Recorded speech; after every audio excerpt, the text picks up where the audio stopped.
வணக்கம் தோழர்களே. அண்ணன் ஏ.ஆர். ரஹ்மான் அவர்களை கொடூரமாக தாக்கி இருக்கிறது சங்கி கும்பல்.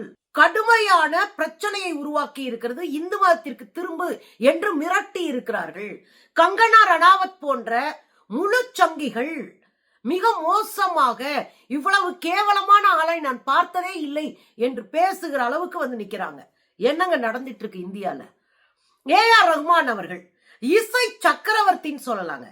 இசையில நின்ன அடிச்சு ஆடி இந்தியாவுக்கு பெருமை சேர்த்தவர் ஏ.ஆர். ரஹ்மான். அவரை தொடர்ந்து சங்கிகள் கட்டம் கட்டி வருவது நம்ம எல்லாருக்குமே தெரியும். எனக்கு தெரிந்து ஆஸ்கார் விருதை இந்தியாவிற்கு வாங்கிய முதல் திரைத்துறையை சேர்ந்தவர் அண்ணன் ஏ.ஆர். ரஹ்மான். 2 ஆஸ்கார் அவார்டுகளை கையில பிடிச்சுக்கிட்டு எல்லா புகழும் இறைவன் ஒருவனுக்கே என்று சொன்னவர், தமிழ்ல சொன்னவர் அண்ணன் ஏ.ஆர். ரஹ்மான் அவர்கள். அதே போல அடுத்து கோல்டன் குளோப் விருது, இவர் வாங்காத விருதே இல்ல உலக அளவுல. இந்தியாவிற்கு ஒரு அடையாளமாக இருப்பவர் அண்ணன் ஏ.ஆர். ரஹ்மான். இந்தியர்கள் கொண்டாடக்கூடிய ஒருத்தர் தான் அவர். தொடர்ந்து அவரை கட்டம் கட்டுவதும், அவரை இழிவு செய்வதும், அவரை மிரட்டுவதும், அவருடைய பட வாய்ப்புகளை பறிப்பதும் இந்தியாவில் சங்கிகளால் நடந்து கொண்டே இருக்கிறது. இதை தட்டியே கேட்க கூடாதுங்க. சங்கிங்க எதை வேணாலும் செய்வாங்க, நம்ம தட்டி கேட்டக்கூடாது, கையை கட்டியே நிக்கணும் அப்படின்னு அந்த கும்பல் எதிர்பார்க்கும். ஓங்கி மிதிச்சு ஓட விட்டோம்னா கதற ஆரம்பிக்கிறாங்க. அதைத்தான் நம்ம அண்ணன் செஞ்சிருக்காரு. உங்களுக்கு தெரியும், ஒரு இடம் 2 இடம் இல்ல. எங்கெல்லாம் நியாயத்தின் பக்கம் நிற்க வேண்டுமோ, எங்கெல்லாம் அறத்தின் பக்கம் நிற்க வேண்டுமோ, அங்கெல்லாம் அண்ணன் ஏ.ஆர். ரஹ்மான் அறத்தின் பக்கம் நிற்பார். அதுக்கு அஞ்ச மாட்டாரு, பயந்து நடுங்க மாட்டாரு, எதுக்குப்பா பிரச்சனை ஒதுங்க மாட்டாரு, தெளிவாவே இருப்பார். உங்களுக்கு நல்லா தெரியும், இங்க பகல்காம் தாக்குதல் நடந்துட்டு இருந்த காலகட்டம் ஒரு 26 பேர் வந்து சுட்டு கொன்னுட்டு போனாங்க பயங்கரவாதிகள். வேடிக்கை பார்த்தாரு மோடி. வெட்டியாக கூச்சல் போட்டு கொண்டிருந்தது பாஜக கும்பல். போர்ன்ற போர்வையில உள்ளடி வேலை பார்த்துட்டு இருந்தது பாஜக அரசு. நாம் அதை எதிர்த்தோம். எந்த நாடும் போருக்குள்ள இறங்கக்கூடாது. போர் 2 பக்கமும் பாதிப்பை உருவாக்கும். போர்க்களங்கள்ல எதிரிகள் சாவதை விட குழந்தைகளும் பெண்களும் அதிகமாக கொல்லப்படுவார்கள். இதெல்லாம் உலக அளவுல பார்த்திருக்கோம். பொருளாதாரம் பின்னடைவை நோக்கி போகும். இதை விடுங்க அப்படின்னு நம்ம எல்லாருமே பேசணும். ஏ.ஆர். ரஹ்மானும் ஒரு புறாவை, ஒரு புறா பறக்கிற மாதிரி வெள்ளப்புறா, ஒரு ஹார்ட் இந்திய கொடிய போட்டு ஒரு படத்தை வெளியிடுறாரு. கதர்னாங்க பாருங்க. அது எப்படி போர் வேணான்னு சொல்லுவேன்? ஏன்னா போர்ல நீ சாக மாட்ட, உங்க ஆளுங்க சாக மாட்டாங்க. யாரு சாவா? ஒட்டுமொத்தமா மக்கள் சாவாங்க, பொதுமக்கள் சாவாங்க, எதுவுமே அறியாத குழந்தைங்க சாவுன்னு நம்ம சொன்னோம். அப்ப புடிச்சு அடிச்சாங்க. ஏ.ஆர். ரஹ்மான் பாகிஸ்தானி, ஏ.ஆர். ரஹ்மான் பாகிஸ்தான் உளவாளின்ற மாதிரிலாம் பேசினானுங்க. தமிழெண்ணை அப்படின்னு ஒரு படத்தை போட்டு ட்ரெண்ட் பண்ணாங்க. ஹிந்தி தெரியாது போடான்னு நம்ம பேசிட்டு இருக்கும்போது தமிழெண்ணெய் படத்தை நகை நட்டோட பயங்கரமா வந்து ஒரு சூலாயத்தோடலாம் நிப்பாட்டிருந்தாங்க. நம்மால் வந்தாரு, மொத்தமா கருப்பா இருக்கிற ஒரு பொண்ணு வெள்ளை புடவை கட்டிட்டு தமிழனங்கன்னு ஒரு படத்தை போட்டு கதற விட்டாரு. அதுல பாரதிதாசனுடைய கவிதை வேற இருந்துச்சு. இன்ப தமிழெங்கள் உரிமை செம்பயிருக்கு வேர் அப்படின்னு போட்டு பாரதிதாசன் போட்டு படத்தை வெளியிட்டாரு. இந்த படம் தான். போட்டோன்னே கதற ஆரம்பிச்சிட்டாங்களே.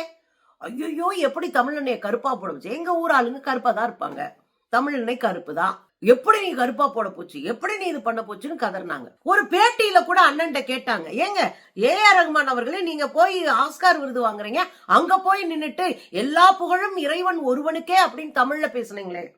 அப்ப அண்ணன் சொல்றாரு, ஏங்க நான் வெளிநாட்டுக்கு போறோம், லண்டன் போறோம், அமெரிக்கா போறோம், வெளிநாட்டுக்கு போறோம், அதுக்காக அம்மாவை அம்மான்னு தானே சொல்றோம், அது போலதான் அப்படின்னாரு. அட்டி தெரியுங்க பாருங்க. எந்த சந்தர்ப்பத்தை, எந்த விருது மேடைகள்லையும் இறைவனுக்கே எல்லா புகழும். அது தமிழில் நீங்க குறிப்பிடுறது வந்து அல்ஹம்துலில்லாஹ் என்று நீங்கள் குறிப்பிடாமல் தமிழில் குறிப்பிடுவது தொடர்பாக எல்லோருமே பேசிக் கொள்கின்றார்கள். உண்மையில அது ஒரு நெகிழ்ச்சியான ஒரு சந்தர்ப்பம் தான். அந்த தமிழை நீங்கள் கொண்டே நிலைநிறுத்துவதற்கான ஒரு சந்தர்ப்பமாக நீங்கள் கருதுகிறீர்களா? என்ன? கண்டிப்பா. ஏன்னா இப்போ நான் வந்து அமெரிக்கா போகலாம், லண்டன்ல இருக்கலாம், எங்க அம்மா வந்து மதர்னு கூப்பிடுறதில்ல, அம்மா தான் கூப்பிடுறாங்க இல்லையா? அது மாதிரி இன்னொரு இடத்துல ஹிந்தி இணைப்பு மொழி அப்படின்னு ஒன்றிய அரசு சொல்லுதே, நீங்க என்ன நினைக்கிறீங்க அப்படின்னு கேக்குறாங்க. ஹிந்தி தான் இணைப்பு மொழியா இருக்கணும் அப்படின்னு ஒன்றிய அரசு சொல்லுதேன்னொன்னே தமிழ் தாங்க இணைப்பு மொழின்ட்டு போறாரு அசால்ட்டா. தமிழ் தான் இணைப்பு மொழி, என்ன ஹிந்தி இணைப்பு மொழி? மொழிக்காக எப்போதும் கராராக நின்றவர் அண்ணன் ஏஆர் ரஹ்மான் அவர்கள் பல வீடியோக்கள் நம்ம பார்த்திருக்கோம். பாருங்களேன். மத்திய அமைச்சர் வந்து இந்த இந்தி சம்பந்தமா சொல்லியிருக்காரு, இனிப்பு மொழியா இருக்கணும். பாத்தீங்கல்ல, தெளிவா நின்னு அடிப்பாரு. இன்னொரு இடத்துல மேடையில ஒரு அவார்டு ஃபங்க்ஷன்ல தமிழ்ல வரவேற்றுட்டு ஹிந்தியில பேசின உடனே மேடையில நின்னு இந்தியா அப்படின்னு சொல்லிட்டு இறங்கி போறாரு. அசிங்கப்படுத்தினா கூட்டமே கைதட்டி விசில் அடிச்சு கொண்டாடுது. எந்த மனிதனுக்கும் அவன் சொந்த மொழிதான் உரிமையான மொழி, அது பண்பாட்டை காப்பாற்றுகிற மொழி, அதுதான் என் சிந்தனையின் மொழி. பாருங்க. मैं आपका हार्दिक स्वागत करती हूँ। वेलकम।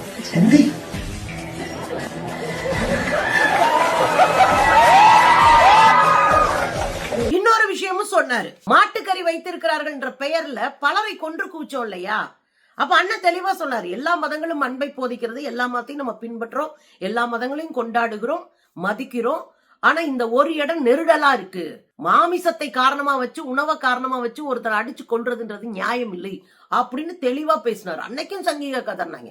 இப்ப என்ன பிரச்சனைன்னு கேக்குறீங்களா? சிபிசி வேர்ல்டு வந்து ஒரு இன்டர்வியூ எடுக்குது.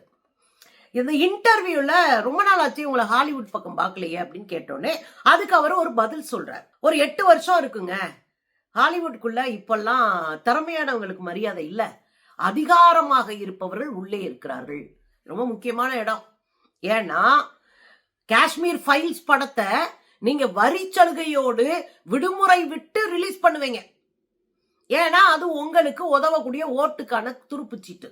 அதே மாதிரி கேரளா ஸ்டோரி அந்த படத்தையும் அதே போல வெளியிடுவீங்க, லீவ் விடுவீங்க, மானியம் கொடுப்பீங்க, எல்லாம் பண்ணுவீங்க. ஒரு கட்டு கூட இருக்காது. இங்க எல்லா படங்களும் கட்டு இல்லாம வெளியே வராது. இவ்வளவு தூரம் உள்ள புகுந்து சென்சார் போர்டு வரை தன் கையில் வைத்துக் கொண்டு அதிகார துஷ்பிரயோகம் செய்வது யாரு? பாஜக. அது அவர் சொல்றாரு. திறமைக்கெல்லாம் இங்க மரியாதை இல்லைங்க, இங்க அதிகாரம் உள்ள புகுந்து ஆட்டுது. உண்மைதானே?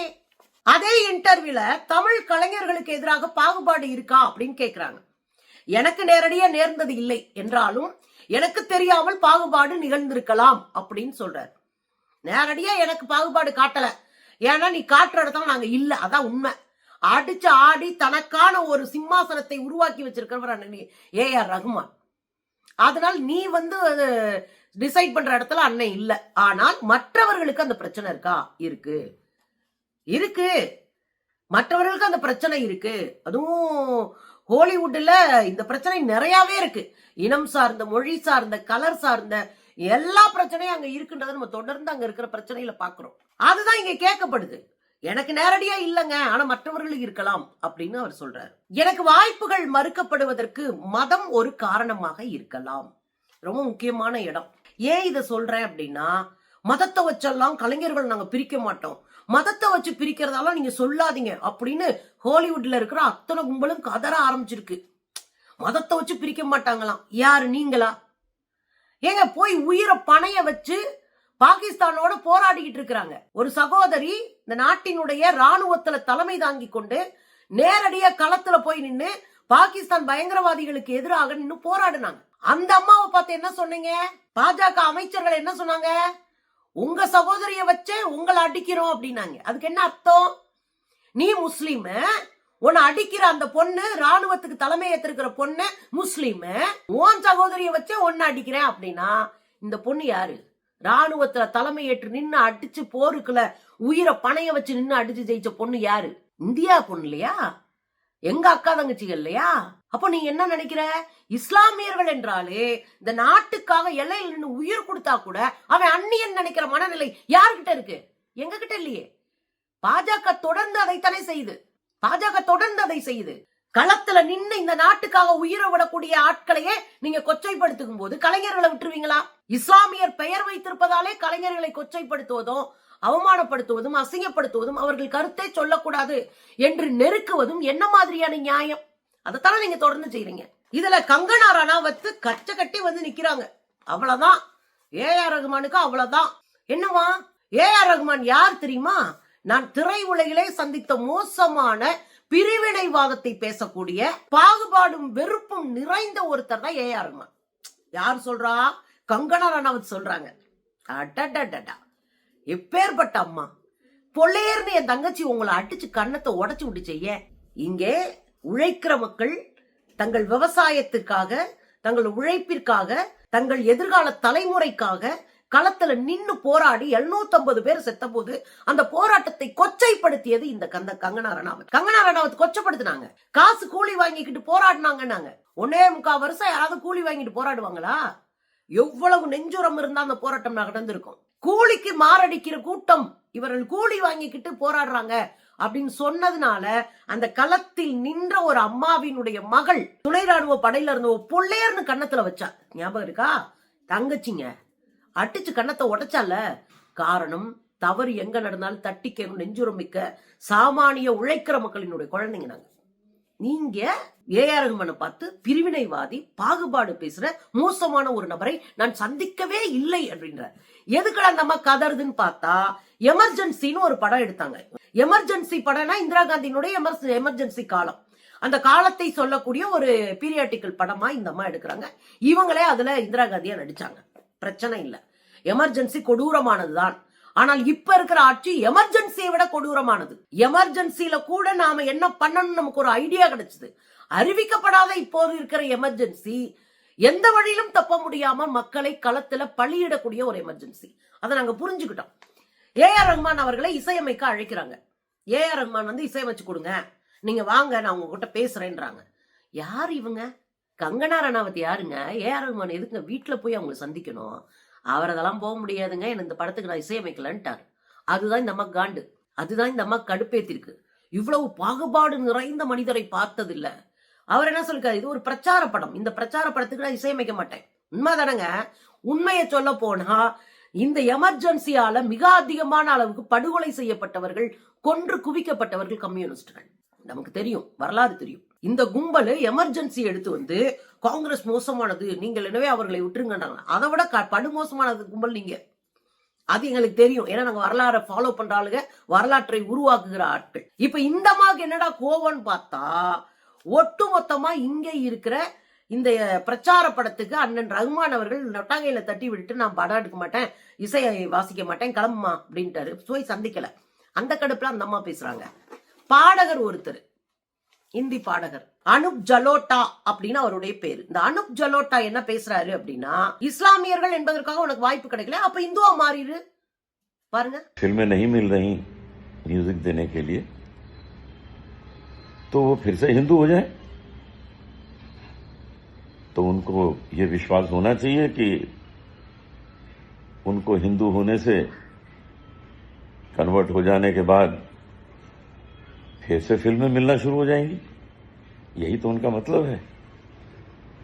तो मेरा सुझाव है वो हिंदू हो जाएं और फिर ट्राई करें कि उनको फिर से फिल्में मिलती हैं कि नहीं। பாத்தீங்களா, உனக்கு இஸ்லாமியரா இருக்கிறதுக்கான வாய்ப்பு கிடைக்கல, அப்ப நீ இந்துவா மாறிடுனா எவ்வளவு வன்மம்.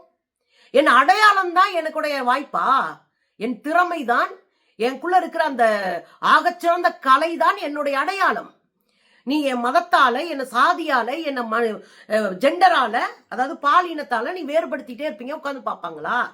இது என்ன மாதிரியான கலை உலகம்? இந்தியாவுல எல்லாரும் வாய மூடிட்டு இருக்கும்போது தமிழ்நாட்டில் இருக்கிற அரசியல் கட்சிகள் வரை அத்தனை பேரும் அண்ணன் ரஹ்மான் அவர்களுக்காக நிற்போம் அப்படின்னு சொல்லியிருக்காங்க. இதுதான் தமிழ்நாடு, ஞாபகம் வைங்க. ரஹ்மான் அவர்களை நீங்க தொட்டு பார்க்க முடியாது. காரணம், நாங்க பெரும்படை, கருப்பு சிவப்பு நீலப்படை அண்ணனுக்கு பின்னாடி நிக்கிறோம், இல்ல அண்ணனுக்கு முன்னாடி நிக்கிறோம். தொட்டு பாருங்க.